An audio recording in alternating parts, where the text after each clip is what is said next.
So হ্যাঁ, welcome back. আজকের কিন্তু আবার আমরা চলে এসেছি ক্লাস 11-এর সেমিস্টার 1 নিয়ে, এবং এই ভিডিওতে আমরা কিন্তু আলোচনা করব একদম অ্যাকাউন্টেন্সির একদম প্রথম চ্যাপ্টার, এবং এটা হলো কিন্তু অ্যাকাউন্টিং থিওরির চ্যাপ্টার। ঠিক আছে, এটা হলো থিওরির চ্যাপ্টার। এই চ্যাপ্টারে কোনো অঙ্ক কিন্তু আমাদের নেই, যা আছে সেটা হলো থিওরি, এবং সেই থিওরি থেকে আসবে তোমাদের এমসিকিউ। তো প্রচন্ড ইম্পর্টেন্ট এই চ্যাপ্টারটা, কারণ এই চ্যাপ্টারের উপর নির্ভর করছে কিন্তু অনেক কটা এমসিকিউ। তাহলে খুব ভালো করে কিন্তু তোমরা বুঝবে, মুখস্থ করার কিচ্ছু নেই, শুধু একটু বুঝতে হবে। যে একবার ভালো করে বুঝে যাবে সে কিন্তু এমসিকিউ পেরে যাবে, কোনো প্রবলেম হবে না। ঠিক আছে, আচ্ছা, ক্লাস 11-এর সেমিস্টার 1-এর সমস্ত ভিডিও তোমরা যদি পেতে চাও তাহলে নিচের ডেসক্রিপশনে দেওয়া লিঙ্ক বা উপরে আই বাটনে ক্লিক করো, সেখানে কিন্তু আমি সমস্ত ভিডিও পুরো চ্যাপ্টার ওয়াইজ দিয়ে রেখেছি। ঠিক আছে, তাহলে আজকে আমরা করব কি, একদম প্রথম চ্যাপ্টার, যার নাম হলো কিন্তু বুক কিপিং অ্যান্ড অ্যাকাউন্টিং। যদিও এই চ্যাপ্টারের নামটা তোমাদের বইয়ে, এক একজনের বইয়ে এক এক রকম দেওয়া আছে। কারোর বইয়ে দেওয়া রয়েছে শুধু অ্যাকাউন্টিং, আচ্ছা, আবার কারোর বইয়ে দেওয়া রয়েছে নেচার অফ অ্যাকাউন্টিং, এক এক রকম দেওয়া রয়েছে এক একজনের বইতে। কোন বই থেকে আমরা করব, দেখো এই বইটা দেখো, আমরা কিন্তু করব দেদত্ত মুখার্জির বই, এবং আরেকটা বই দেখো এই যে সাঁতরা, এই বইটা থেকেও আমরা কয়েকটা এমসিকিউ কিন্তু আলোচনা করব। ঠিক আছে, ইংলিশ বাংলা দুটো ভার্সানেই দেখো আমি আলোচনা করব, যাতে যারা বাংলায় করছো তাদেরও যাতে বুঝতে সুবিধা হয়, আবার যারা ইংলিশে করছো তাদেরও যাতে বুঝতে সুবিধা হয়, সেই জন্য আমি দুরকম ভাবেই কিন্তু তোমাদের বোঝাবো। চলো স্টার্ট করে ফেলি। প্রথমেই দেখো আমাদের লেখা রয়েছে, ওপরের হেডিং এই দেখো লেখা রয়েছে বুক কিপিং। ঠিক আছে, তো আমি প্রথমে কি করব, আগে কনসেপ্ট, পুরো কনসেপ্টটাকে আমি তোমাদের কাছে ক্লিয়ার করে দেবো, তারপরে এমসিকিউতে আসবো। আগে ব্যাপারটা বুঝিয়ে নিই। হ্যাঁ, তো দেখো প্রথমেই দেখবে লেখা রয়েছে বুক কিপিং, যাকে আমরা বাংলায় কি বলি, বলে থাকি হিসাব রক্ষণ। ঠিক আছে, হিসাব রক্ষণ। যারা বাংলায় করবে তাদের জন্য আমি লিখে রাখছি হিসাব রক্ষণ। আর আর অ্যাকাউন্টিং, অ্যাকাউন্টিং এর মানে কি, হিসাব নিকাশ। ঠিক আছে, হিসাব নিকাশ। এবারে এর পুরো ব্যাপারটা মানেটা আমাদের বুঝতে হবে, যে এই হিসাব রক্ষণ মানে কি, আর এই হিসাব নিকাশ মানেটাও বা কি। দুটোই তো একই টাইপের, শব্দগুলো শুনতে প্রায় একই, একটু আলাদা। তো এদের মানেগুলো আমাদের বুঝতে হবে। তো চলো মানেটা আমি তোমাদের বোঝাবো, খুব ভালো করে কিন্তু শুনবে। হ্যাঁ, খুব ভালো করে শুনবে। একটা ভাবো কোম্পানি আছে, একটা কোম্পানি আছে, তো সেই কোম্পানিটাকে আমি এখানে আঁকছি। হ্যাঁ, তো ভাবো এরকম একটা কোম্পানি রয়েছে। তো এই হলো একটা কোম্পানি, আমি সিওএম বলে লিখলাম, এটা হলো কি একটা কোম্পানি। আচ্ছা, এই কোম্পানিতে যত রকমের হিসাব নিকাশ করবার জন্য তো একটা লোক দরকার রে বাবা, তাই না?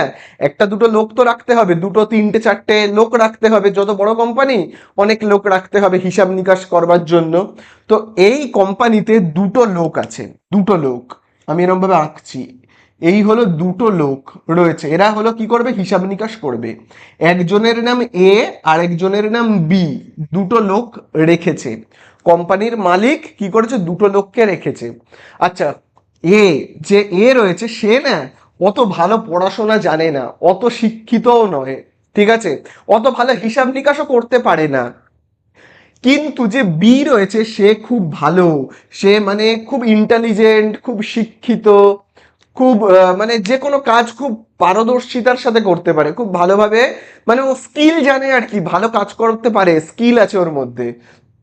কিন্তু এ কিন্তু অতটাও, মানে কাজকর্ম অতটাও ভালো পারে না। তো এবারে দুজনকেই দায়িত্ব দেওয়া হয়েছে হিসাব নিকাশ করার। এবারে এই দুজন কিভাবে হিসাব নিকাশ করবে, দেখো, যে অতটাও ভালো পারে না, মানে কে পারে না ভালো, এ অতটাও ভালো কাজ পারে না, তাহলে এ কে যেগুলো সহজ কাজ সেগুলো দেওয়া হবে, যেগুলো সহজ কাজ। আর যেগুলো খুব শক্ত টাফ সেই কাজগুলো একা হাতে হ্যান্ডেল করবে কে, এই বি। বি কিন্তু যেগুলো শক্ত কাজ, দেখো আমি এখানে লিখে রাখছি, শক্ত কাজগুলো একা হাতে কে হ্যান্ডেল করবে, বি। আর যেগুলো সহজ, সেই সহজ কাজ কিন্তু হ্যান্ডেল করবে কে, সহজ কাজ কিন্তু করবে এ, কারণ এ তো অত ভালোভাবে কাজবাজ পারে না, তাই না?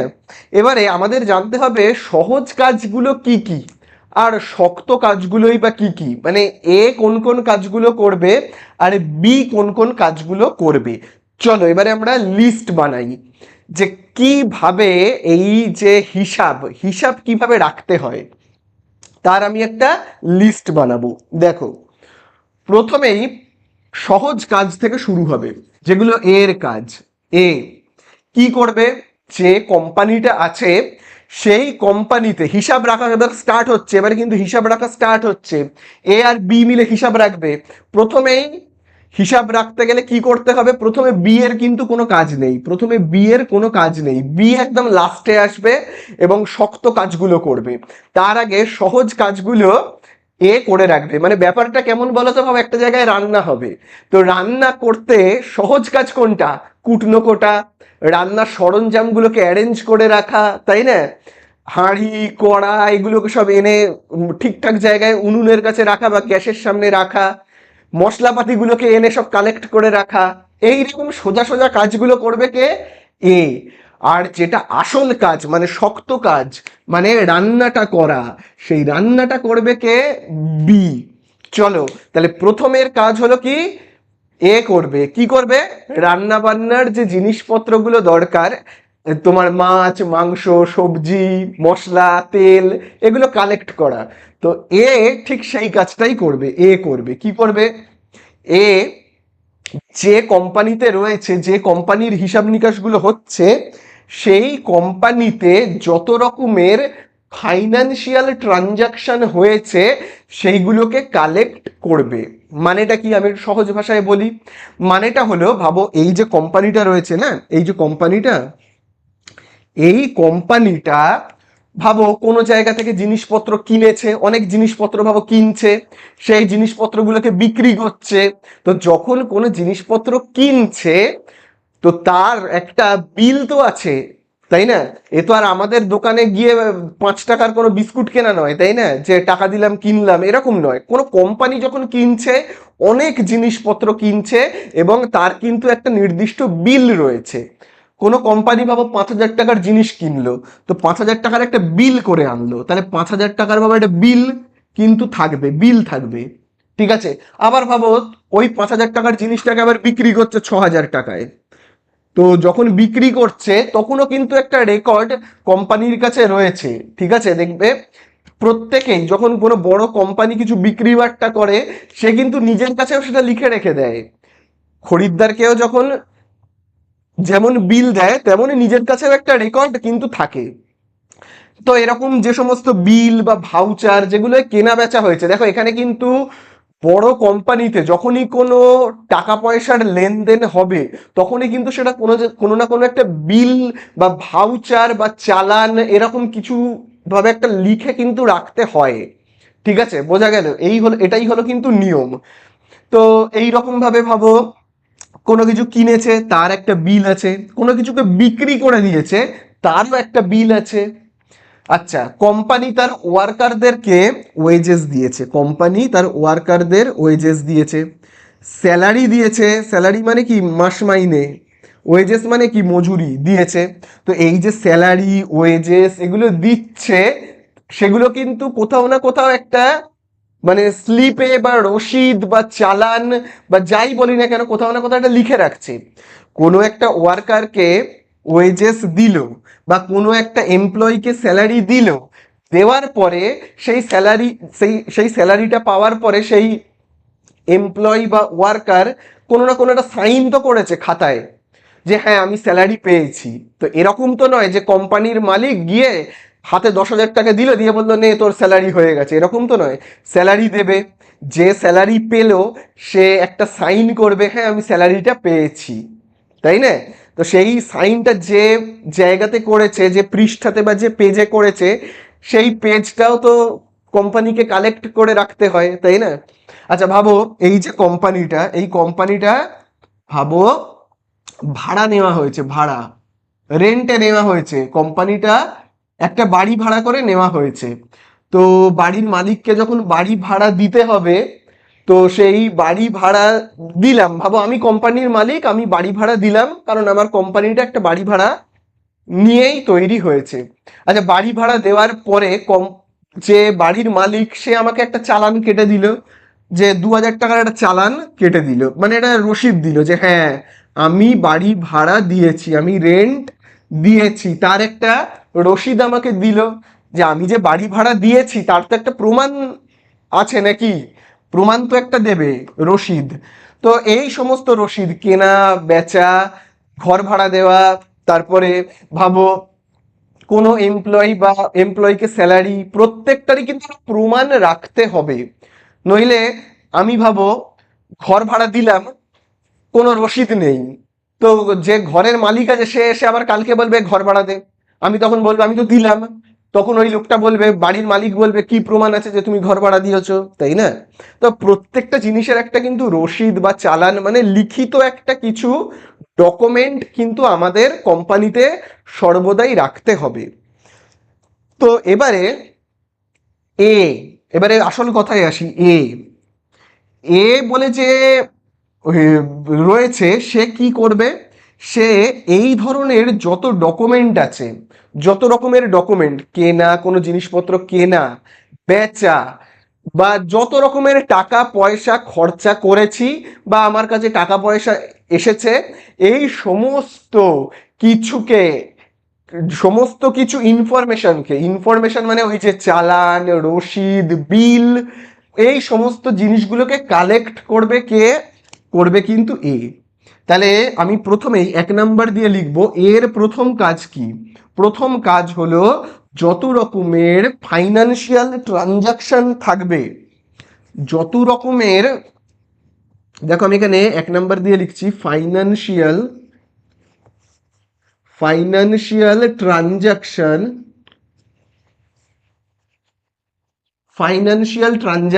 থাকবে। ফাইনান্সিয়াল ট্রানজাকশনকে আমরা কি বলতে পারি বাংলায়?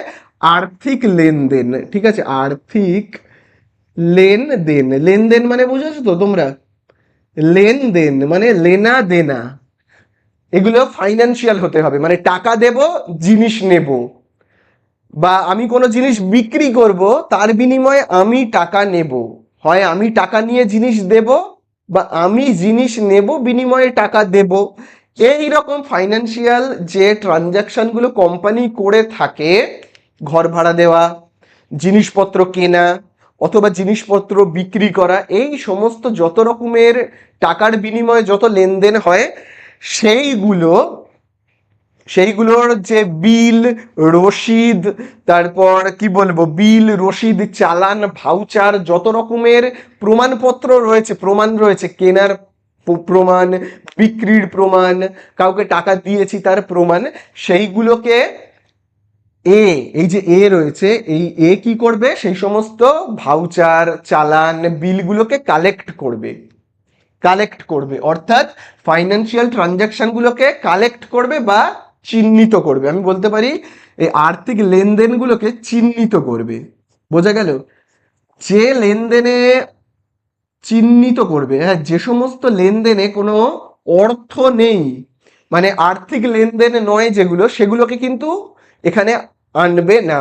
মানে ভাবো, ভাবো কোম্পানি কোনো একটা জিনিস কিছু কিনেছে, ভাবো একটা কোম্পানি একটা বড় গাড়ি কিনেছে, এবারে গাড়ি যার থেকে কিনেছে তাকে টাকা দেয়নি, তাকে অন্য কিছু দিয়েছে, তাহলে কিন্তু সেটা এখানে আসবে না। ভাবো আমি কোনো দোকান থেকে জিনিস কিনলাম, আমি একটা 5 টাকার বিস্কুট কিনলাম, কিনে তাকে 5 টাকা ভাবো দিলাম না, আমি বিনিময়ে কটা লজেন্স দিয়ে দিলাম, 5টা লজেন্স দিয়ে দিলাম, তাহলে কিন্তু এগুলো আসবে না। আমি 5 টাকার বিস্কুট কিনে যদি দোকানদারকে 5 টাকা দিই, তাহলে সেটা হলো ফাইন্যান্সিয়াল ট্রানজাকশন, সেটা আসবে। তো এরকম ধরনের ফাইন্যান্সিয়াল যে ট্রানজাকশনগুলো রয়েছে সেগুলোকে চিহ্নিত করতে হবে। এই হলো প্রথম কাজ, এই কাজটা কে করবে? করবে, কারণ এটা সহজ কাজ। 2 নম্বর কাজ, 2 নম্বর কাজ কি? যে বিলগুলোকে কালেক্ট করলো যে বিলগুলো, রসিদগুলোকে কালেক্ট করলো, সেগুলোকে এবারে একটা খাতায় লিখতে হবে। কি করতে হবে? একটা খাতায় লিখতে হবে, যেটাকে বলা হয় রেকর্ডিং। এবারে কি করবে? একটা খাতায় লিখবে। যেটাকে বলা হয় কি রেকর্ডিং, যেটাকে আমরা বাংলায় বলবো লিখতে হবে, মানে যাকে আমি বলবো কি লিপিবদ্ধকরণ, লিপিবদ্ধকরণ। ঠিক আছে, লিপিবদ্ধকরণ এই কাজটা কিন্তু করবে।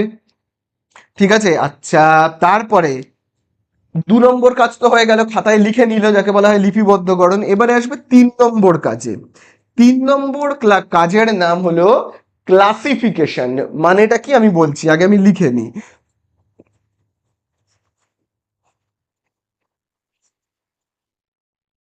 তৃতীয় কাজ হলো কি ক্লাসিফিকেশন, যাকে আমরা বাংলায় কি বলবো, বলবো কিন্তু শ্রেণীবদ্ধকরণ। মানেটা আমি বলে দিচ্ছি, সহজ ভাষায় আমি বুঝিয়ে বলে দিচ্ছি, শ্রেণীবদ্ধকরণ।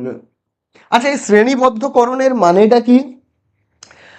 শ্রেণীবদ্ধকরণের মানে আমি বলছি, তার আগে এটা আমি মুছে দিচ্ছি। এ আর বি কি কাজ করে তোমরা বুঝতে পেরেছো তো? কে সহজ কাজ করছে আর কে শক্ত কাজ করছে, এটা কিন্তু জেনে নেবে, হ্যাঁ?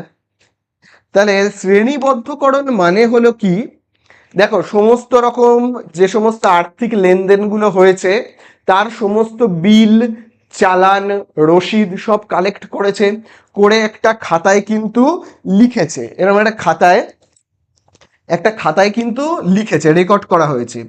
এইবারে সেগুলোকে আলাদা আলাদা করবে। আলাদা আলাদা করবে মানে কি? আলাদা আলাদা করবে মানে হলো, আলাদা আলাদা করবে মানে হলো ব্যাপারটা, ভাবো এই একটা বক্স করবে, এই একটা বক্স, এই বক্সে ভাবো একটা পেজ, একটা খাতার একটা পৃষ্ঠাকে নেওয়া হলো, খাতার একটা পৃষ্ঠা। তো এই পৃষ্ঠাতে শুধু মালপত্র কত টাকার কেনা হয়েছে শুধু সেই হিসাব হবে।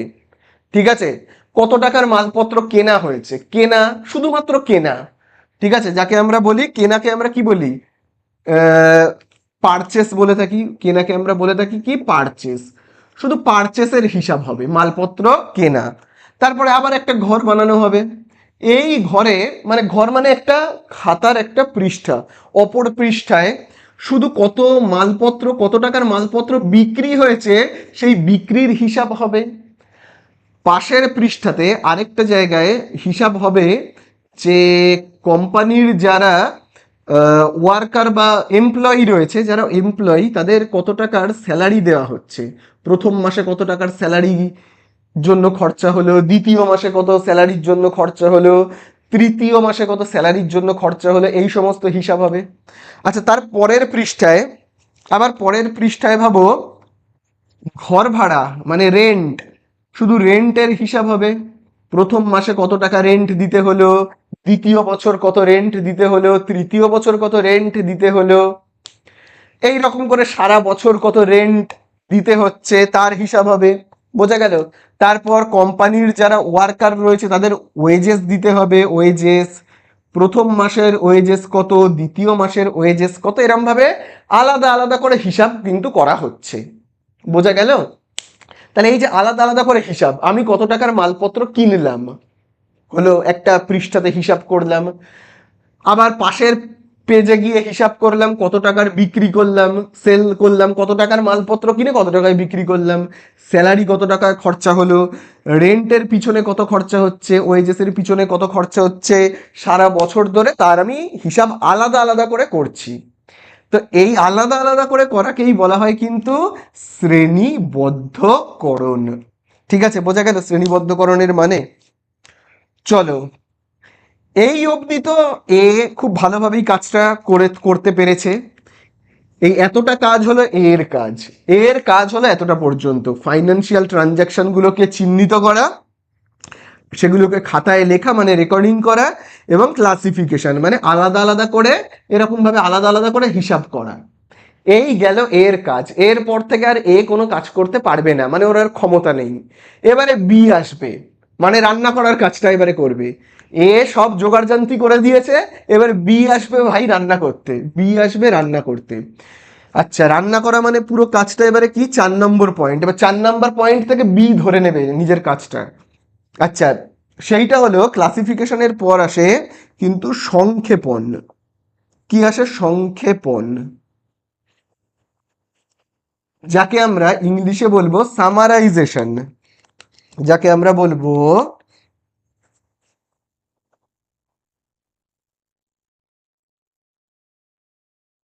সামারাইজেশন মানে কি? সংক্ষেপণ। মানেটা কি আমি বলছি, ঠিক আছে? মানেটা হলো এটাই। তাহলে এখানে পারচেসের হিসাব করা হয়েছে যে কত টাকার কেনা হয়েছে, এক বছরে কত টাকার টোটাল কেনা বেচা হয়েছে, সারা বছর ধরে কত টাকার কেনা বেচা হয়েছে তার হিসাব হয়েছে। ভাবো এক বছরে ভাবো এক বছরে আমি ধরে নিচ্ছি 100 টাকার কেনা বেচা হয়েছে, আমি নাম্বারগুলো ছোট ছোট নিচ্ছি। আচ্ছা ভাবো বিক্রি হয়েছে 200 টাকার, ভাবো 200 টাকার বিক্রি হয়েছে, সারা বছর বিক্রি বাট্টা হয়েছে টোটাল 200 টাকার। স্যালারি দিতে হয়েছে ভাবো সারা বছরে, ভাবো স্যালারি দিতে হয়েছে 50 টাকার, ঠিক আছে? আচ্ছা সারা বছর রেন্টের পিছনে খরচা হয়েছে ভাবো 10 টাকা। আমি এই সংখ্যাগুলো ছোট ছোট নিচ্ছি যাতে যোগ বিয়োগ করতে সুবিধা হয়, ঠিক আছে? এরকম 10 টাকা। আচ্ছা ওয়েজেস দেওয়া হয়েছে ভাবো সারা বছর, প্রত্যেক মাসে তো আমায় ওয়েজেস দিতে হয়েছে না, কারখানার যারা ওয়ার্কার রয়েছে, তো ওয়েজেসের পিছনে ভাবো খরচা হয়েছে ভাবো আরো 10 টাকা। তো টোটাল ব্যবসায় লাভ হলো না ক্ষতি হলো, এইটা কে ক্যালকুলেট করবে? এটা কিন্তু বি ক্যালকুলেট করবে, ঠিক আছে? বি ক্যালকুলেট করবে, বি এই কাজটা ক্যালকুলেট করবে। এইটাকেই বলা হয় কি? সংক্ষেপণ। এটাকে বলা হয় কি? সংক্ষেপণ। বোঝা গেল সংক্ষেপণের মানে? সংক্ষেপে টোটাল এক বছরে কত টাকার কেনা হয়েছে 100 টাকার, বিক্রি হয়েছে 200 টাকার। আচ্ছা তোমরা বলো তো তাহলে ব্যবসায় কি লাভ হলো না ক্ষতি হলো? বলো দেখি, ব্যবসায় লাভ হলো না ক্ষতি হলো? বলো। আহ, বিক্রি হয়েছে 200 টাকায়, আর কিনতে খরচ হয়েছে, কোনো একটা মালপত্র ভাবো কিনেছি 100 টাকায়, স্যালারি দিতে হয়েছে 50 টাকা, মানে 150। আবার ভাবো খরচা হলো 10, আবার ভাবো খরচা হলো 10। তাহলে আমার খরচাগুলো কত? খরচা হলো 100, আর 50-এ 150, 150 আর 10-এ 160, আবার 10-এ 170। তাহলে 170 টাকা খরচা, আর বিক্রি করেছি 200 টাকায়। তাহলে 200 টাকায় বিক্রি করলাম আর 170 টাকা খরচা, তার মানে কি আমার ব্যবসায় লাভ হলো 30 টাকা, তাই না? এই তো, এই কাজটুকুনি করবে বি। বোঝা গেল? বি শুধু এইটুকুনি করবে, ঠিক আছে? তো এই যে কাজটা করা, এটাকে বলা হয় কিন্তু, যে ব্যবসায় কত লাভ হলো ক্ষতি হলো সেটা। ব্যবসায় লাভ হলো, আমরা দেখলাম ব্যবসায় লাভ হয়েছে, কত টাকা লাভ হয়েছে? 30 টাকা লাভ হয়েছে। তো এইটাই হলো কিন্তু সংক্ষেপণ বা সামারাইজেশন। এবং লাস্ট পয়েন্টের নাম হলো কিন্তু জ্ঞাতকরণ। মানে জ্ঞাতকরণ মানে আমি বলছি, তাহলে লাস্ট পয়েন্ট হলো কি? জ্ঞাতকরণ। জ্ঞাতকরণ মানে কি? জ্ঞাতকরণ মানে হলো জানানো, ঠিক আছে? জ্ঞাতকরণ বা যাকে আমরা ইংলিশে কি বলবো? বলবো কিন্তু কমিউনিকেশন।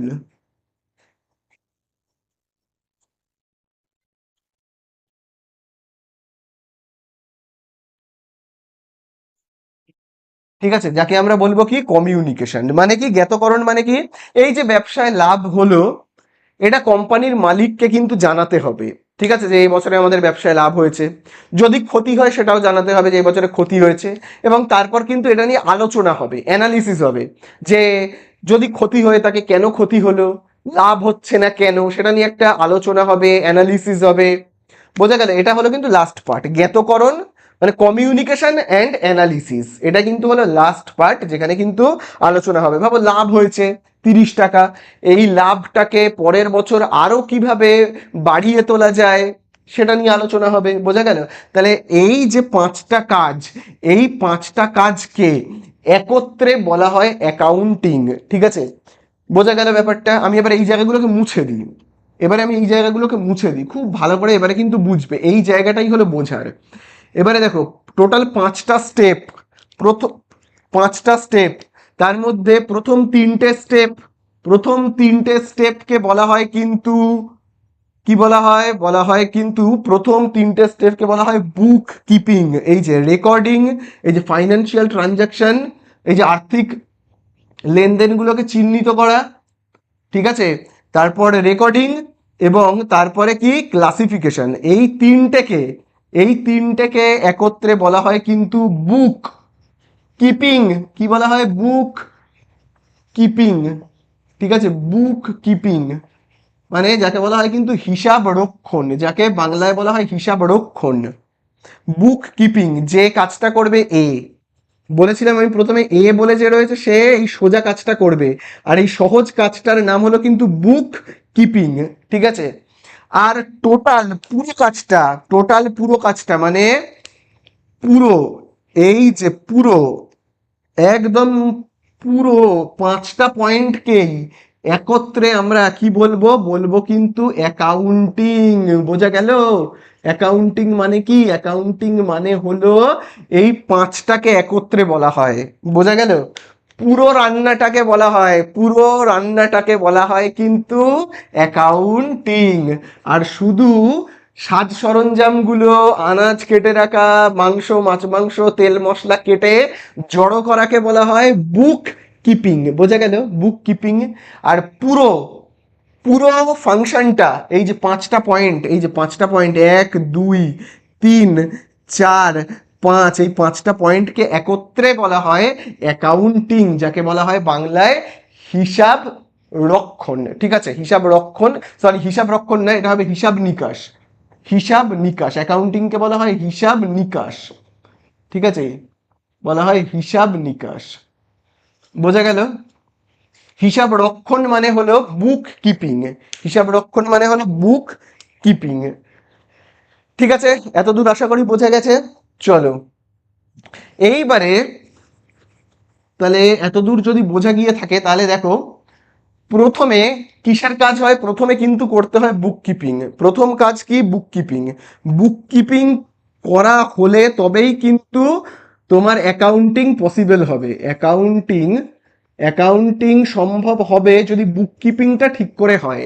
তাহলে প্রথম স্টেপ হলো বুক কিপিং, তারপরের স্টেপ হলো অ্যাকাউন্টিং। ঠিক আছে, তাহলে চলো এবারে আমরা কয়েকটা ছোটখাটো এমসিকিউ করি। তাহলে চলো আমরা ছোটখাটো কয়েকটা এমসিকিউ কিন্তু করে ফেলবো দেদত্ত মুখার্জির বই থেকে। দেখো বলেই দিয়েছে বুক কিপিং, দেখতে পাচ্ছ স্ক্রিনের ওপরে, দেখো বলেই দিয়েছে book keeping is done before.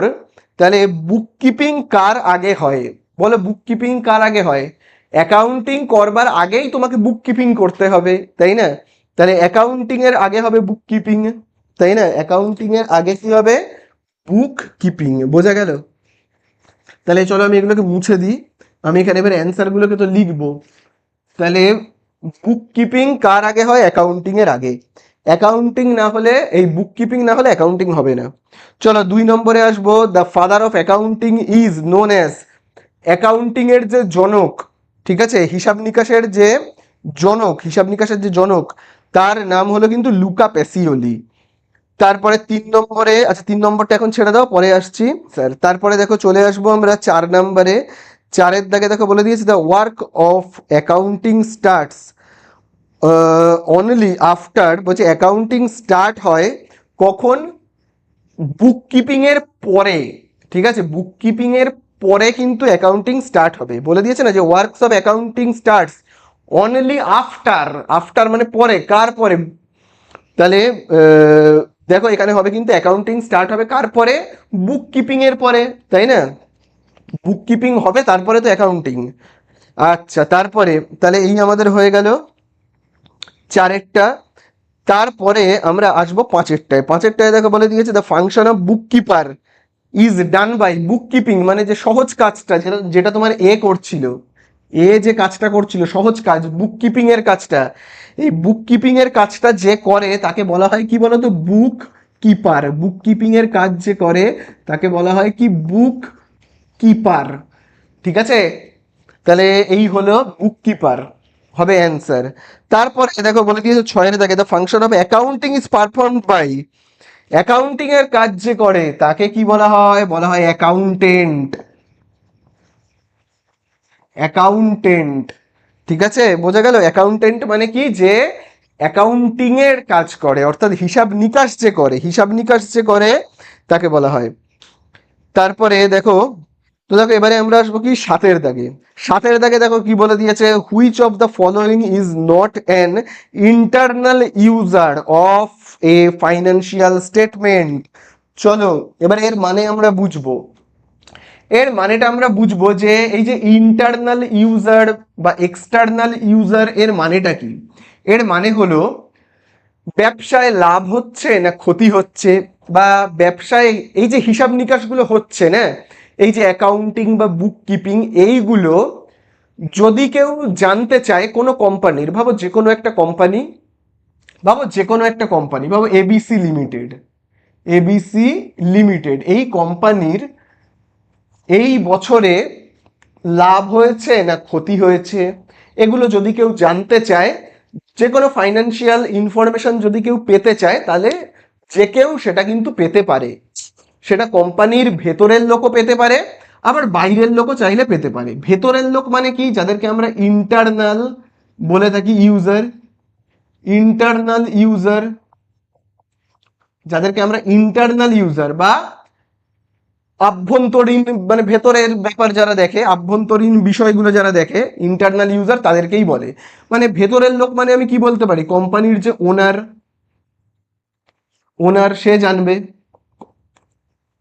কোম্পানির যে ওনার আছে সে জানবে, কোম্পানির যে ম্যানেজার সে তো জানবেই যে কোম্পানির ভেতরে কোম্পানি লাভে চলছে না ক্ষতিতে চলছে, যে ম্যানেজার, ঠিক আছে, মানে যাকে ব্যবস্থাপক বলা হয়, যে ব্যবস্থাপক রয়েছে সে।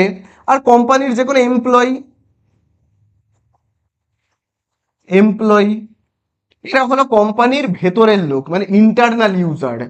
এরা কোম্পানির ভেতরের সমস্ত, মানে ফাইনান্সিয়াল ইনফরমেশন, যেগুলো ব্যবসায় লাভ হচ্ছে না ক্ষতি হচ্ছে, সব কিছু জানতে পারবে। এবং বাইরের লোকও যদি চায় তারাও জানতে পারবে। বাইরের লোক মানে তাদেরকে আমরা কি বলে থাকি, বাইরের লোকেদের আমরা বলি কিন্তু এক্সটার্নাল ইউজার, ঠিক আছে, তাদেরকে আমরা কি বলবো, এক্সটার্নাল ইউজার। এই এক্সটার্নাল ইউজার যারা রয়েছে তারাও চাইলে সব জানতে পারে।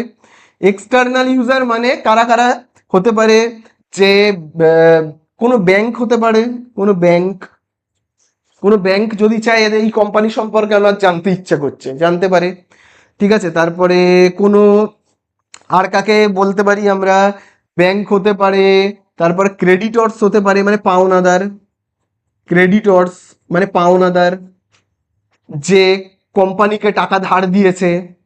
তারপরে হতে পারে ইনভেস্টর, ইনভেস্টর যারা রয়েছে, ইনভেস্টর যারা কোম্পানিতে টাকা ইনভেস্ট করেছে, মানে বিনিয়োগকারী যারা। তো এরকম আরো অনেক হতে পারে, যে কোনো পাবলিক চাইলেও জানতে পারে, অসুবিধা নেই। তো এক্সটার্নাল হলো যারা কোম্পানির বাইরের লোক, আর ভেতরের লোককে আমরা কি বলবো, ইন্টারনাল। বোঝা গেল ব্যাপারটা? চলো এবারে আমরা এবার দেখি সাতের দাগে কি বলে দিয়েছে।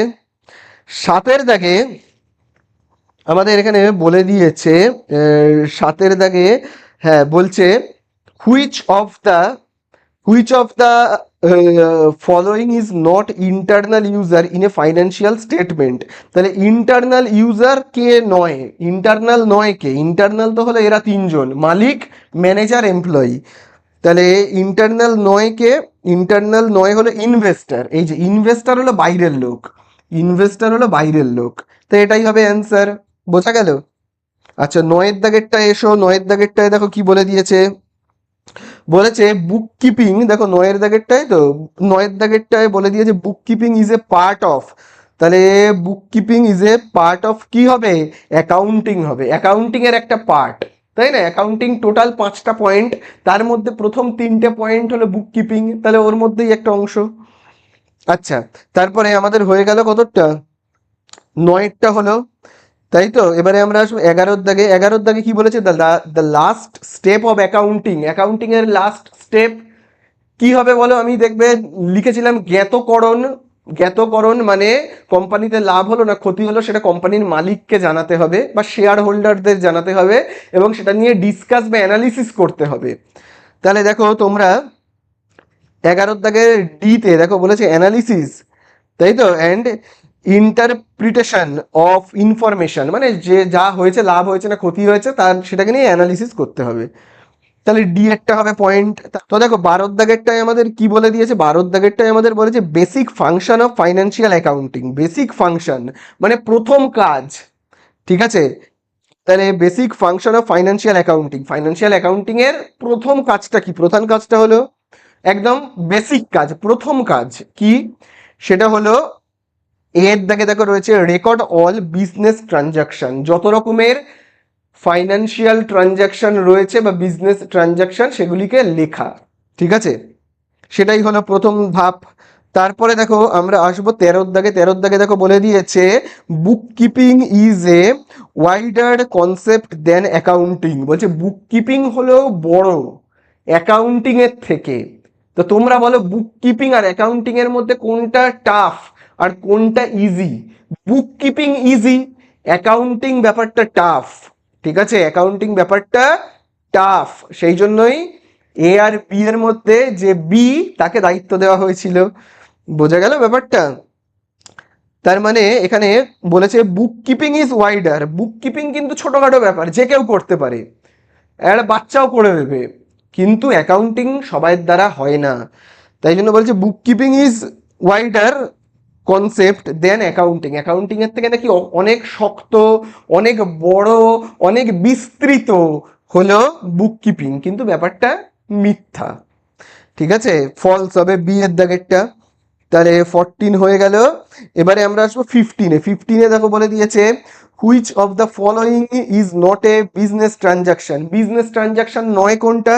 সি এর দাগেরটা, তাই না? সি এর দাগেরটায় দেখো বলে দিয়েছে প্রপাইটার উইথড্রিউ 12,000 টাকা from his personal account to pay the school fees of his son. ঠিক আছে, নিজের ছেলের জন্য কোম্পানির যে মালিক ভাব রয়েছে, কোম্পানির মালিক নিজের ছেলের স্কুলের ফিস দেবে বলে নিজের পার্সোনাল অ্যাকাউন্ট থেকে টাকা পেমেন্ট করছে। তো ব্যবসার তাতে কি এসে গেল? ব্যবসা কি এসে গেল? ব্যবসার সঙ্গে তো কোনো যুক্ত নয় এই ব্যাপারটা, তাহলে এটা হলো কোনো বিজনেস ট্রানজাকশন নয়।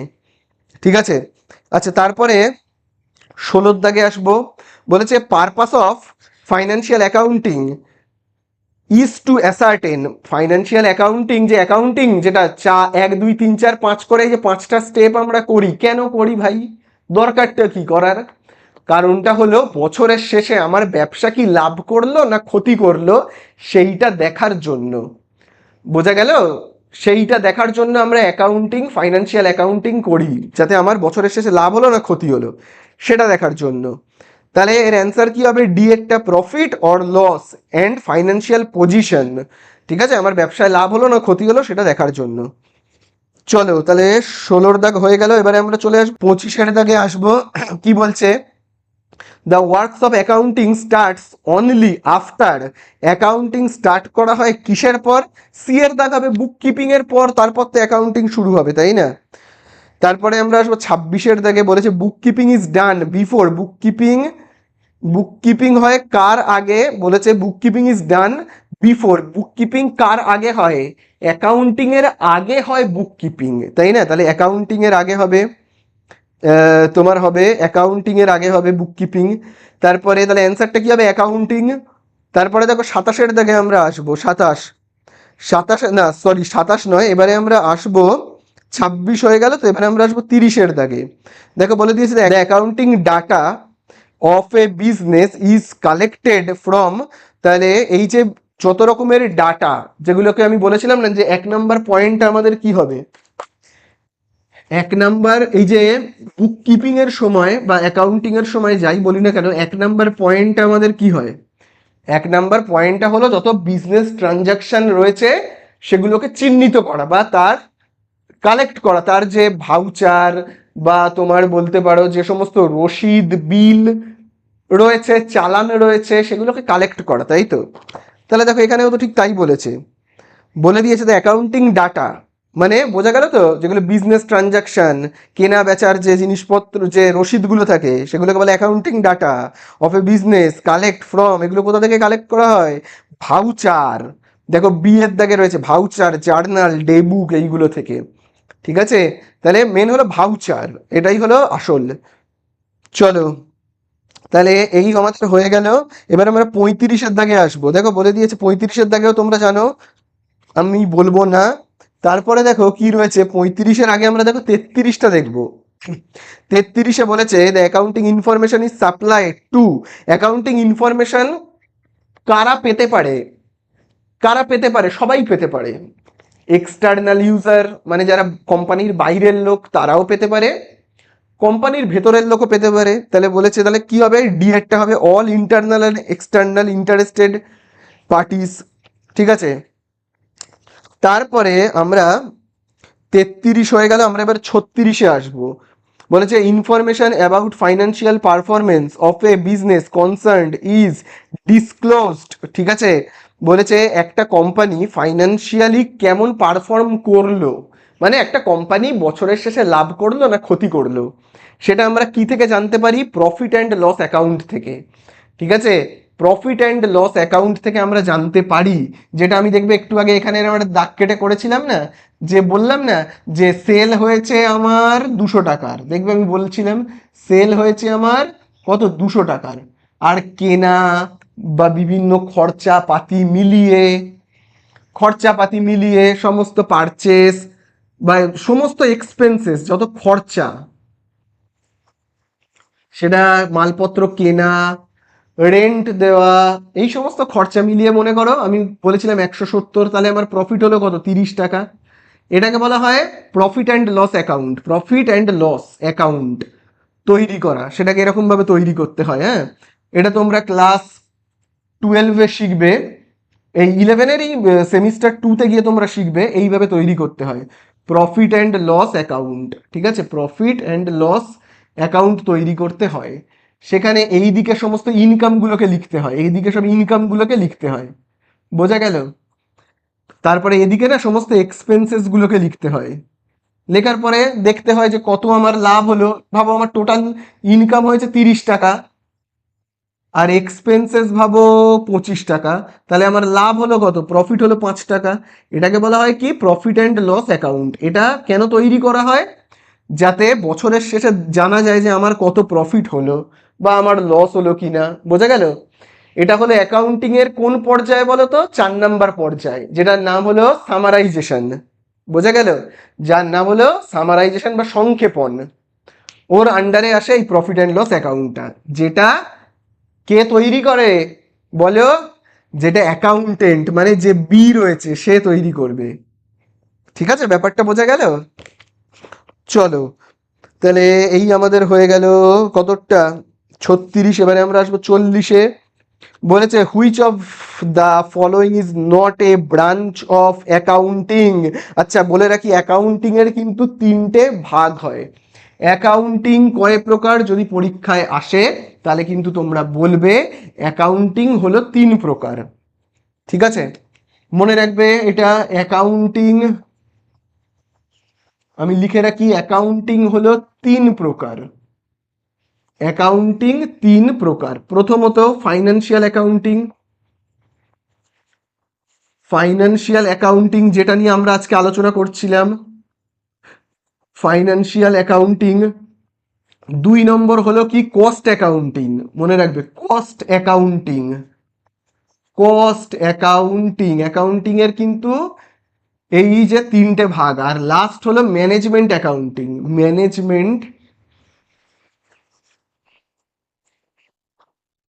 Management accounting. ঠিক আছে, ঠিক আছে, তাহলে এই হলো ফাইন্যান্সিয়াল অ্যাকাউন্টিং, এইটা কস্ট অ্যাকাউন্টিং এবং ম্যানেজমেন্ট অ্যাকাউন্টিং। এই 3টে হলো অ্যাকাউন্টিং এর কিন্তু প্রকারভেদ। এবারে প্রশ্নটা কি বলেছে দেখি। প্রশ্নটায় আমাকে বলছে কতর দাগেরটায়, দেখো এখানে আমাদেরকে বলছে যেটা, সেটা হলো 40-এর দাগে, which of the following is not a branch of accounting. তাহলে অ্যাকাউন্টিং এর 3টে ব্রাঞ্চ, তাহলে 3টে মানে এদের মধ্যে অ্যাকাউন্টিং এর ব্রাঞ্চ নয় কোনটা, যেটা বইয়ে বলে যে বুক কিপিং। বুক কিপিং অ্যাকাউন্টিং এর ব্রাঞ্চ নয়, অ্যাকাউন্টিং এর একটা পার্ট, তাই না? অ্যাকাউন্টিং এর একটা পার্ট, ব্রাঞ্চ নয়। তারপরে দেখো 41-এ বলেছে ফাইন্যান্সিয়াল ইনস্টিটিউট আর ড্যাশ ইউজার্স অ্যাকাউন্টিং ইনফরমেশন। তাহলে ফাইন্যান্সিয়াল ইনস্টিটিউট তারা কি কোম্পানির এক্সটার্নাল ইউজার নাকি ইন্টারনাল ইউজার? কোম্পানির ইন্টারনাল কে, কোম্পানির ভেতরে কে কে থাকে, কোম্পানির মালিক, কোম্পানির ম্যানেজার আর এমপ্লয়ি, এই 3জন হলো ইন্টারনাল, বাকি সব বাইরের লোক এক্সটার্নাল। তাহলে এখানে বলেছে, এখানে কি বলছে যে ফাইন্যান্সিয়াল ইনস্টিটিউশনটা তাহলে কি হবে, ফাইন্যান্সিয়াল ইনস্টিটিউশন হলো বাইরের লোক, এক্সটার্নাল হবে, তাই না? তারপরে দেখো বলেছে অ্যাকাউন্টিং ইজ অ্যান, অ্যাকাউন্টিংটা কি, মানে মানে এটা হবে অ্যান্সারেরটা সি হবে, আর্ট অর অ্যান্ড সায়েন্স, মানে কলা না বিজ্ঞান হবে, দুটোই উভয়ই হবে। ঠিক আছে, তারপরে 43-এ আসবো ডি এর দাগে। 43-এ দেখো বলে দিয়েছি ইন্টারনাল ইউজার কে হবে, অ্যাকাউন্টিং ইনফরমেশনের ইন্টারনাল ভেতরের লোককে ম্যানেজার, ডি হবে অ্যান্সার, তাই না?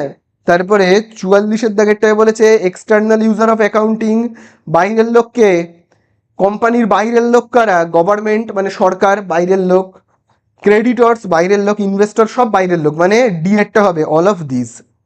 ঠিক আছে, আচ্ছা, তারপরে এই তো হয়ে গেল। এবং তারপরে দেখো 50-এরটায় আসবো, বলে দিয়েছে a primary function of accounting, তাহলে প্রাইমারি ফাংশন প্রধান কাজ কি, অ্যাকাউন্টিংয়ের প্রধান কাজটা কি হবে বলো, determination of financial account, financial account তৈরি করা, মানে ফাইন্যান্সিয়াল মানে বছরের শেষে লাভ হলো না ক্ষতি হলো, সোজা সাপটা কথা।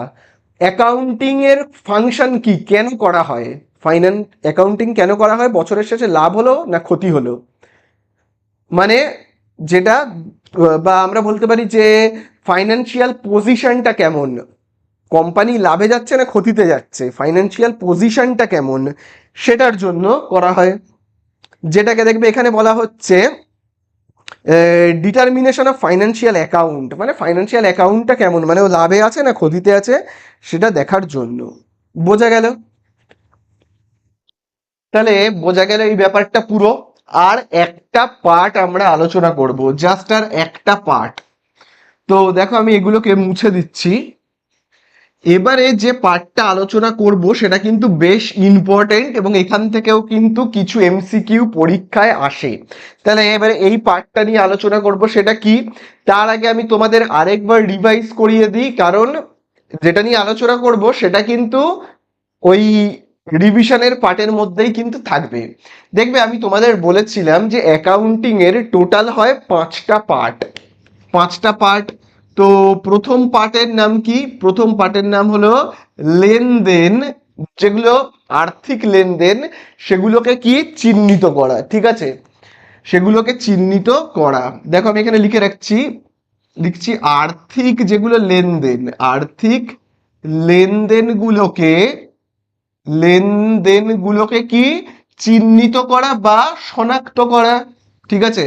তো দেখো আমি এখানে লিখছি শনাক্ত করা, শনাক্তকরণ, তাই তো। প্রথম স্টেপ হলো এইটা, যেটাকে আমরা বলি কি ফাইন্যান্সিয়াল যে ট্রানজ্যাকশন গুলো সেগুলোকে কালেক্ট করা, ঠিক আছে। তারপরে 2 নম্বর পয়েন্ট কি হয়, লিপিবদ্ধকরণ, লিপিবদ্ধকরণ, যাকে আমরা কি বলে থাকি যে রেকর্ড করা বা রেকর্ডিং, ঠিক আছে, রেকর্ডিং। তারপরে কি হয়, ক্লাসিফিকেশন, সামারাইজেশন, আর লাস্ট পয়েন্ট হলো কমিউনিকেশন। এটা আমি তোমাদের বলেছিলাম। এইবারে আমরা যে জিনিসটা নিয়ে আলোচনা করব সেটা হলো এই আর্থিক লেনদেন বা ফাইন্যান্সিয়াল যে ট্রানজাকশন গুলো রয়েছে সেগুলোকে আমরা যে শনাক্ত করব না, এই পয়েন্ট নিয়ে আমরা এবার একটু আলোচনা করব। আর্থিক লেনদেনগুলো শনাক্ত করব আমরা কিভাবে। তোমাদেরকে প্রথমেই আমি বলেছিলাম, এই ভিডিওর প্রথমেই আমি তোমাদের বলেছিলাম, আমরা কিন্তু যে সমস্ত কেনা বা বিক্রয়, যে ক্রয় বিক্রয় হচ্ছে বা কাউকে আমরা যদি টাকা পেমেন্ট করে থাকি বা কারোর থেকে আমরা যদি টাকা পেয়ে থাকি, তার কিন্তু রসিদ, চালান, ভাউচার, মানে এই যে কেনা, তার সপক্ষে যে যুক্তি, আমি যে কিনেছি তার প্রমাণ কি, তার একটা বিল আমার কাছে আছে, আমি যে বিক্রি করেছি তারও একটা নিশ্চয়ই প্রমাণ আমার কাছে রয়েছে। তো এই প্রমাণগুলো কেমন হবে, এই প্রমাণগুলো কেমন হবে, অর্থাৎ যে বিল বা যে চালান বা যে রসিদ বা যে ভাউচার গুলো রয়েছে সেগুলো কেমন টাইপের হবে। তো দেখো এখানে কিন্তু আমরা 4 রকমের জিনিস নিয়ে আলোচনা করব। প্রথম 3 রকম খুব ইম্পর্টেন্ট। দেখো তাহলে আর্থিক লেনদেনগুলো শনাক্ত করতে গেলে যে ইনফরমেশন গুলো আমাদের দরকার, ঠিক আছে, যে ইনফরমেশন মানে বিল বা চালান বা রসিদ সেগুলো কেমন হবে সেটা নিয়ে এবারে আলোচনা করব। তো দেখো এই জায়গাটা এবারে মুছে দিই। তাহলে দেখো, তাহলে খুব ভালো করে এবারে দেখো যে আর্থিক লেনদেনগুলো শনাক্ত করব, মানে তার জন্য যে ইনফরমেশন গুলো যেমন বিল রসিদ যেগুলো রয়েছে সেগুলো কেমন হবে, সেই বিল রসিদ ভাউচার চালান তাদের বৈশিষ্ট্য কেমন হবে। তাদের বৈশিষ্ট্যগুলো হবে, দেখো প্রথমত আমি 1 নাম্বার দিয়ে লিখি যে বিল বা যে চালান রয়েছে সেটা যেন বিশ্বাসযোগ্য হয়, ঠিক আছে, তার মধ্যে যেন কোনো কারচুপি না থাকে। মানে ভাবো আমি 300 টাকার জিনিস কিনেছি, আমি ভাবো 300 টাকার জিনিস কিনেছি, আর ইচ্ছে করে বিল বানিয়ে আমি আমার মালিককে গিয়ে দেখাবো যে স্যার আমি 500 টাকার জিনিস কিনেছি। আমি একটা 300 টাকার জিনিস কিনেছি, কিনে ইচ্ছে করে আমার কোম্পানির মালিককে আমি ঠকাবো বলে বিলটায় লিখিয়েছি 500 টাকা। তাহলে এটা তো ফ্রড, চুরি। তাহলে এই রকম কোনো কাজ আমরা করব না যেখানে কোনো কিছু মানে ফ্রড হয়ে যায়। তাহলে আমরা যে বিলটা বানাবো সেই বিলটা বিশ্বাসযোগ্য হতে হবে, ঠিক আছে। আমি যদি 300 টাকার মালপত্র কিনে থাকি তাহলে যে বিল বানাবো সেটা যেন 300 টাকারই হয়। তাহলে প্রথম পয়েন্ট আমরা কি বলবো, সেটা হলো বিশ্বাসযোগ্যতা, ঠিক আছে, আমরা বলবো যে বিশ্বাসযোগ্যতা। যে জিনিসগুলো কেনা বা বিক্রি করা হচ্ছে তার বিল রসিদ সেগুলো যেন তার মধ্যে যেন একটা বিশ্বাসযোগ্যতা থাকে, কোনো কিছু মানে চুরি বা কারচুপি যাতে না থাকে, ঠিক আছে, যাকে আমরা বলবো বিশ্বাসযোগ্যতা। রিলাইবিলিটি, ঠিক আছে, বোঝা গেল।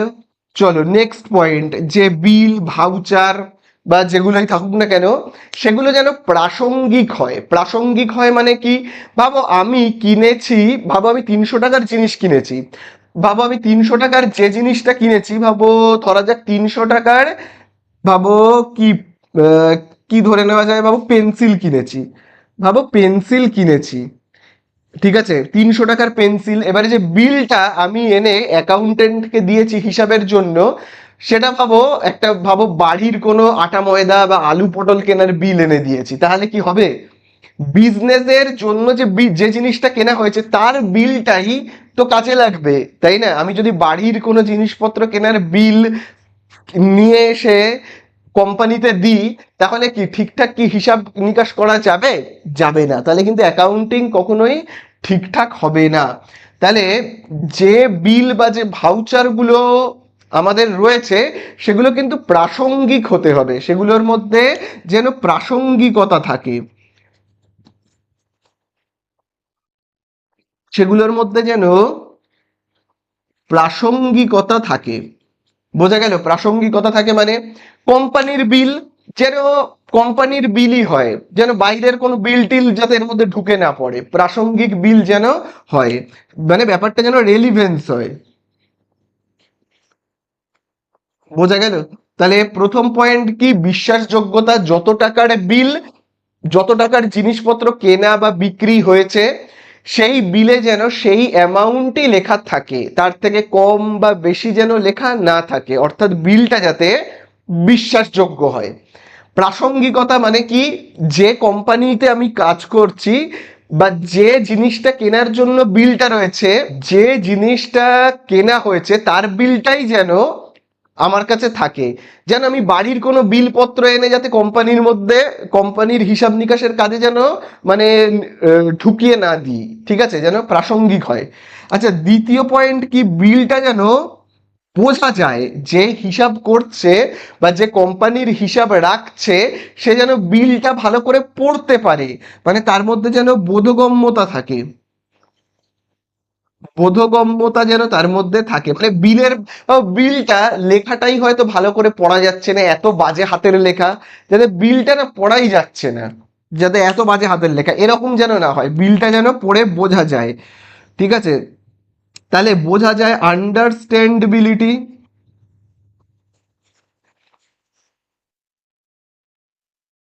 ঠিক আছে, আন্ডারস্ট্যান্ডেবিলিটি যাতে বোঝা যায়। আর লাস্ট পয়েন্ট যেটা, সেটা কিন্তু হলো, আমরা বলবো দেখো, কোম্পানির যে হিসাব নিকাশ করছে তার কাছে এমনও কিছু কিন্তু ইনফরমেশন থাকে, যেমন ভাবো আমার কোম্পানি, আমার কাছে এমন কিছু ইনফরমেশন থাকবে যে আমার যারা কম্পিটিটর কোম্পানি তারা কেমন লাভ বা ক্ষতি করছে, তারা কত লাভ করছে, তাদের ফাইনান্সিয়াল পজিশনটা কেমন, তারা আগের বছরে কত লাভ করেছিল, বা আমার কোম্পানি আগের বছরে কত লাভ করেছে। তো এই যে ইনফরমেশন, এই ইনফরমেশনগুলোকে বলা হয় কি তুলনীয়তা। তুলনীয়তা মানে কি, তুলনা হচ্ছে যে এবছরের প্রফিটের সঙ্গে আগের বছরের প্রফিট, গত বছরের প্রফিট, তার আগের বছরের প্রফিট, বা 3টে বছরের প্রফিটের একটা তুলনা হচ্ছে, বা আমার যারা কম্পিটিটর রয়েছে সেই কম্পিটিটর কোম্পানিগুলো কত প্রফিট করছে, সেই ইনফরমেশন গুলোকে বলা হয় কি তুলনীয়তা। তো দেখো আমি এখানে লিখবো, লিখবো তুলনীয়তা, ঠিক আছে।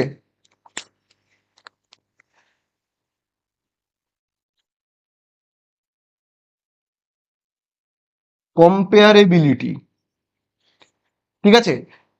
ঠিক আছে, বোঝা গেল তাহলে ব্যাপারগুলো। তাহলে এখানে কি হলো, তাহলে যে সমস্ত ইনফরমেশন গুলো প্রথমেই কালেক্ট করতে হচ্ছে একটা অ্যাকাউন্টেন্টকে বা বুককিপারকে, যে বুককিপিং করছে সেই বুককিপারকে যে আর্থিক লেনদেনগুলো শনাক্ত করতে হচ্ছে, সেই আর্থিক লেনদেনগুলো কেমন ধরনের হবে, কেমন ধরনের হবে সেই লেনদেন, সেই আর্থিক লেনদেনগুলো যেন বিশ্বাসযোগ্য হয়, মানে তার মধ্যে যেন কোনো কম বেশি বা চুরি কারচুপি না থাকে, ঠিক আছে, বোঝা গেল।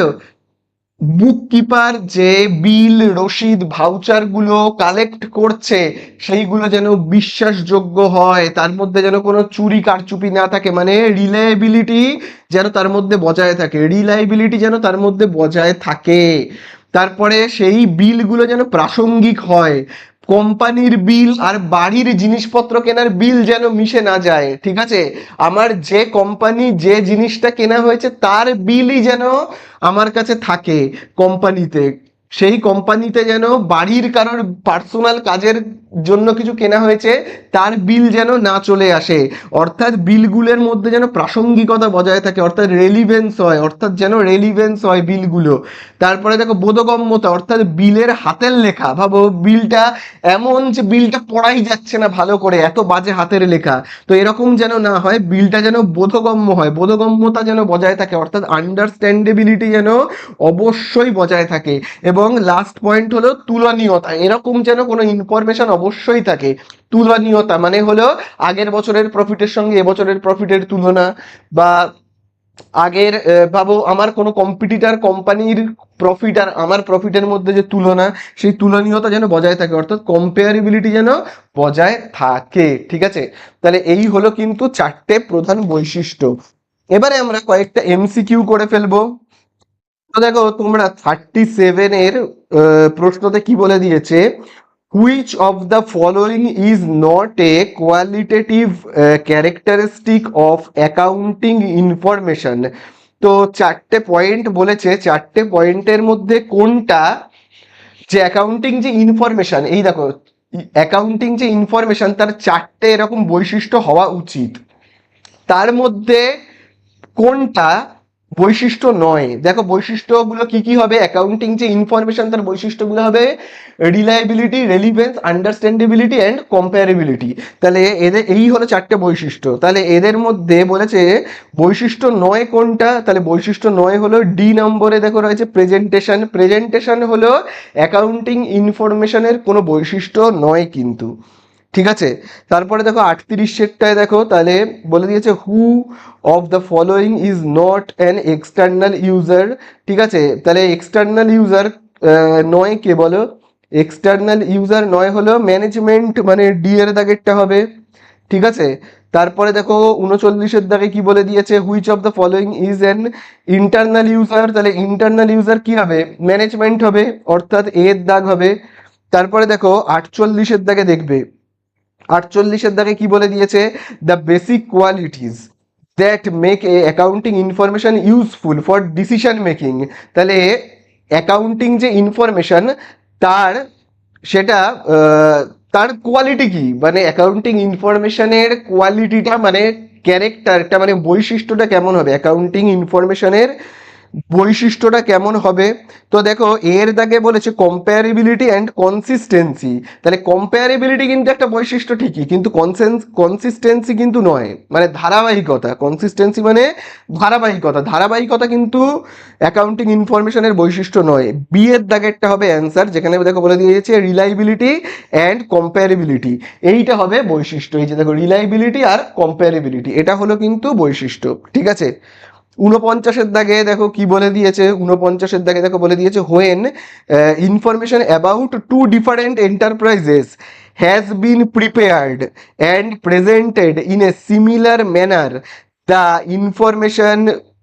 তো মেন কথা দেখো যেটা বলে দিয়েছে, দুটো কোম্পানি রয়েছে ডিফারেন্ট এন্টারপ্রাইজ, তাদের মধ্যে একটা তুলনা হচ্ছে, ঠিক আছে, তাদের মধ্যে একটা তুলনা হচ্ছে, তাদের ক্যারেক্টারের মধ্যে একটা তুলনা হচ্ছে, কে কত প্রফিট করেছে না করেছে। তো এটা কোন বৈশিষ্ট্যকে বোঝায়, দুজনের মধ্যে তুলনা মানে তুলনীয়তা, মানে কম্পেয়ারেবিলিটিকে বোঝায়। তো এখানে দেখো কম্পেয়ারেবিলিটি কিন্তু নেই, ঠিক আছে। আবারও দেখো প্রশ্নটা আমি পড়ছি, বলেছে when information about two different enterprises, দুটো ডিফারেন্ট এন্টারপ্রাইজেস এর মধ্যে কিন্তু কি হচ্ছে, তুলনা হচ্ছে, has been prepared and presented similar manner, দুটোকে একই পদ্ধতিতে রেখে একটা তুলনা হচ্ছে আর কি, ঠিক আছে, তাদের ক্যারেক্টারের মধ্যে। তাহলে এটা আমরা দুজনের মধ্যে তুলনা হচ্ছে মানে কি, সেটা কম্পায়ারেবিলিটি, কিন্তু এখানে দেখো কম্পায়ারেবিলিটি নেই। তাহলে এখানে আমরা কি করবো, ডি এর পয়েন্টটাকে নেব, নান অফ দিস, ঠিক আছে। আচ্ছা এবারে আমরা করব এই যে সাতরা প্রকাশনী দেখতে পাচ্ছ, এই সাতরা প্রকাশনীর বই থেকে আমরা কয়েকটা এমসিকিউ কিন্তু সলভ করব। তো দেখো এবারে আমরা করব এই বইটা থেকে, এই বইটা থেকে আমরা কিন্তু করে ফেলবো এমসিকিউ। তোমরা দেখতেই পাচ্ছ সাতরার যে বই রয়েছে, সেই সাতরার বই থেকে কিন্তু আমরা করব এবারে কয়েকটা এমসিকিউ।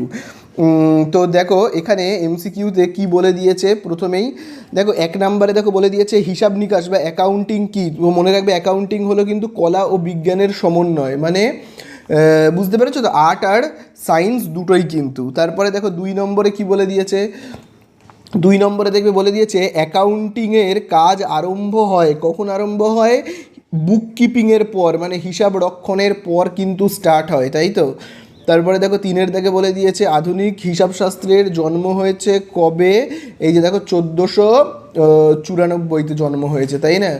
তারপরে দেখবে এরপরে কি বলে দিয়েছে, বুক কিপিং হলো কি, বলো বুক কিপিং কি, লেনদেনের লিপিবদ্ধকরণের প্রাথমিক প্রক্রিয়া হবে, তাই না। মানে যত ট্রানজ্যাকশান রয়েছে সেই ট্রানজ্যাকশানগুলোকে প্রথমে লেখা হয়।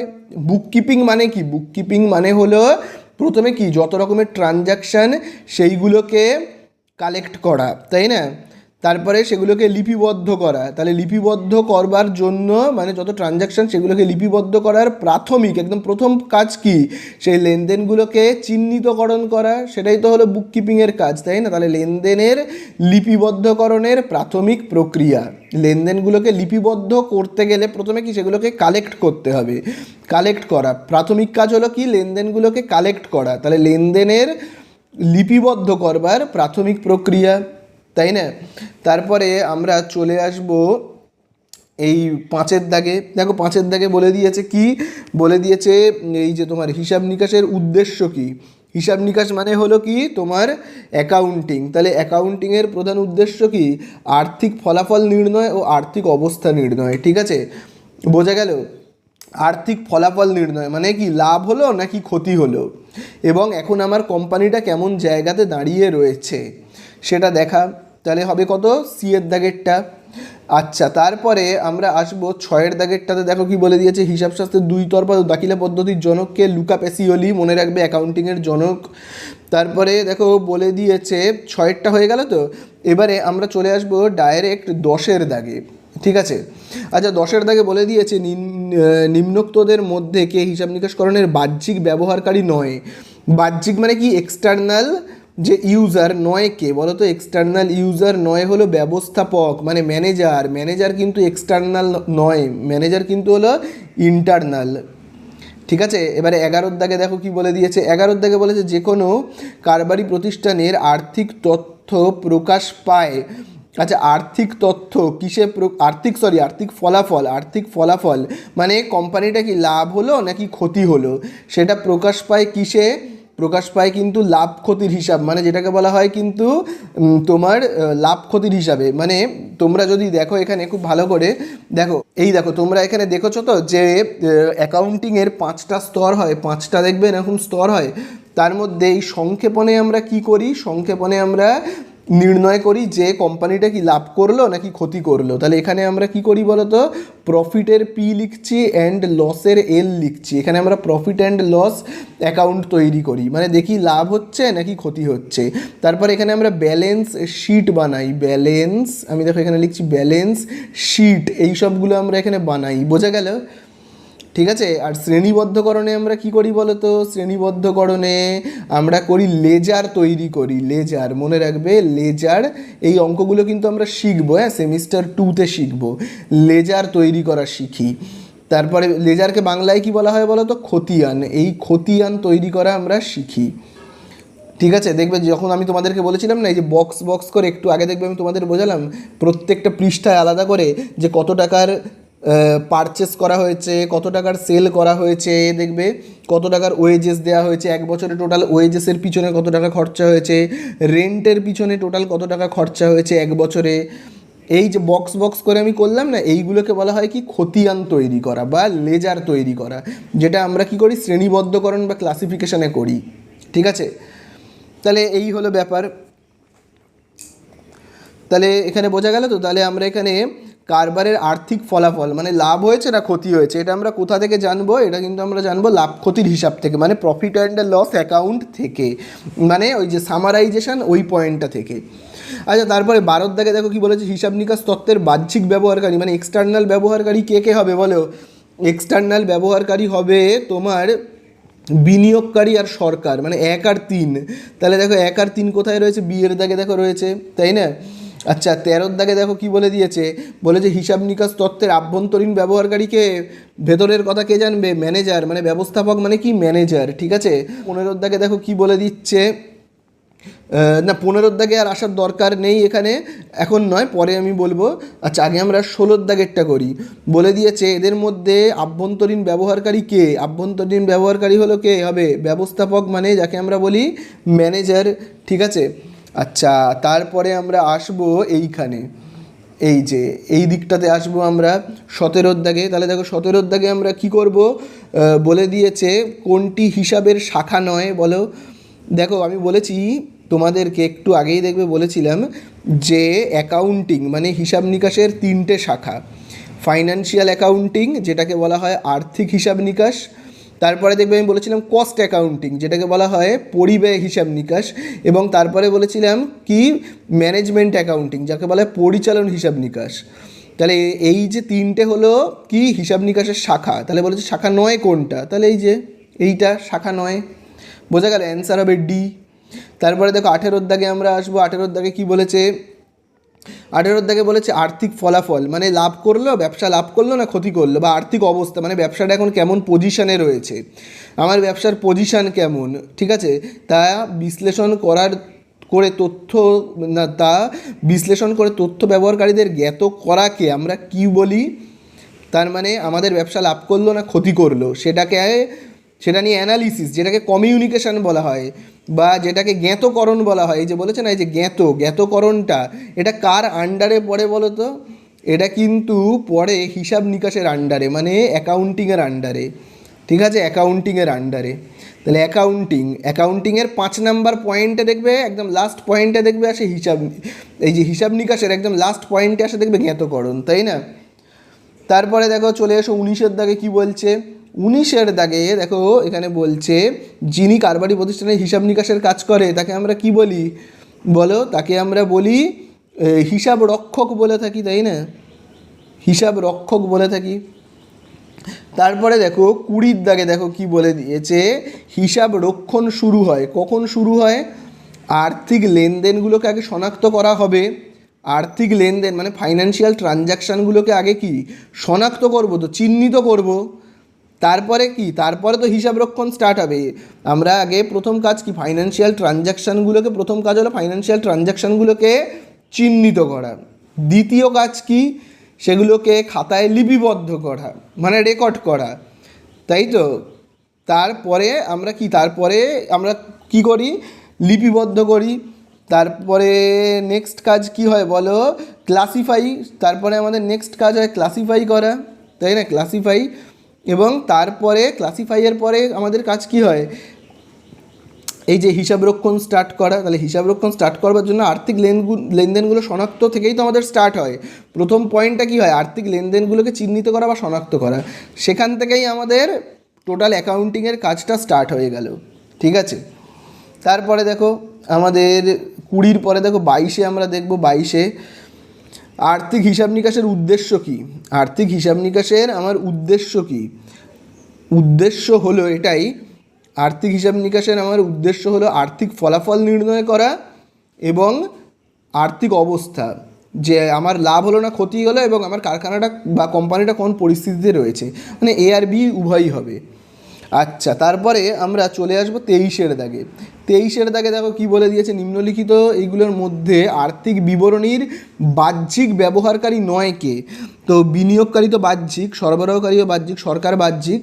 বাহ্যিক নয় হলো প্রতিষ্ঠানের নিরীক্ষক, মানে প্রতিষ্ঠানের হিসাব নিকাশগুলো ঠিকঠাক হচ্ছে কি না সেটা চেক করবে, সেটা হলো প্রতিষ্ঠানের নিরীক্ষক, মানে এটা হলো কিন্তু একজন ভেতরের লোক কোম্পানির। আচ্ছা দেখো 24 দাগে দেখো কি বলে দিয়েছে আর্থিক হিসাব নিকাশকরণের। 24টা এখন করবো না, 25 দাগে দেখো 25, 26টা খুব ভালো করে দেখো। 25 কি বলেছে, হিসাব নিকাশকরণের সঙ্গে যুক্ত থাকে, কে হিসাব নিকাশকরণের সঙ্গে যুক্ত থাকে, নগদ লেনদেন, ধারে লেনদেন, কাগজে লেনদেন, সবকটাই কিন্তু যুক্ত থাকে, ঠিক আছে। এবং এই 26 দাগে বলেছে অর্থ লগ্নিকারী সংস্থা প্রতিষ্ঠানের কেমন ব্যবহারকারী, অর্থ লগ্নি করছে মানে ইনভেস্টার আর কি। ইনভেস্টার বলছে কি বাহ্যিক মানে এক্সটার্নাল ইউজার নাকি ইন্টারনাল ইউজার, অবশ্যই বাহ্যিক মানে তোমার এক্সটার্নাল ইউজার, বোঝা গেল। खत्म। Bye bye tata good bye.